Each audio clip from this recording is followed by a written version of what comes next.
Sunday നല്ല മഴയൊക്കെ ആയതുകൊണ്ട് ചൂടുള്ള പായസം കുടിക്കാനായിട്ട് തോന്നി. ഇന്നത്തെ നമ്മുടെ വീഡിയോ ഈ പായസം വെക്കുന്നതാണ്. നമ്മൾ സാധാരണ ഒരു അരിപ്പായസമാണ് വെക്കുന്നത്. ആദ്യം അരിയൊക്കെ വെന്തു, അരിയും പരിപ്പും കൂടാണ് വെന്തത്. അതിലേക്ക് ശർക്കരപ്പാനി ഒഴിച്ചു.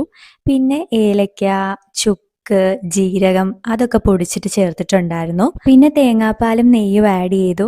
ഞാൻ ആദ്യം മുതലേ വീഡിയോ എടുക്കാൻ മറന്നുപോയായിരുന്നു. ഈ അരി വേകുന്നതും ശർക്കരപ്പാനി റെഡിയാക്കുന്നതും ആ വീഡിയോ ഒന്നും എടുത്തിട്ടില്ലായിരുന്നു.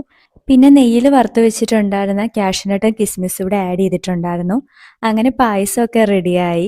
അങ്ങനെ ലഞ്ചൊക്കെ കഴിഞ്ഞിട്ടാണ് ഞങ്ങൾ പായസം കുടിക്കുന്നത്. എനിക്കിങ്ങനെ ഈ പായസം, അതുപോലെ ചോക്ലേറ്റ്, കേക്ക് അങ്ങനെയുള്ള മധുരങ്ങളൊക്കെ കഴിക്കാനായിട്ട് ഒരുപാട് ഇഷ്ടമാണ്. കുറച്ച് കുടിച്ചു കഴിഞ്ഞപ്പോഴാണ് ഓർത്തത് പഴം കൂടെ മിക്സ് ചെയ്ത് കഴിച്ചാലോ എന്ന്. അങ്ങനെ പഴത്തിൻ്റെ കൂടെ കഴിച്ചപ്പോഴേക്കും ഒന്നുകൂടെ ടേസ്റ്റ് കൂടി. വീഡിയോസൊക്കെ ഇഷ്ടമായെങ്കിൽ സപ്പോർട്ട് ചെയ്യുക. അടുത്ത വീഡിയോയിൽ കാണാം. ബൈ.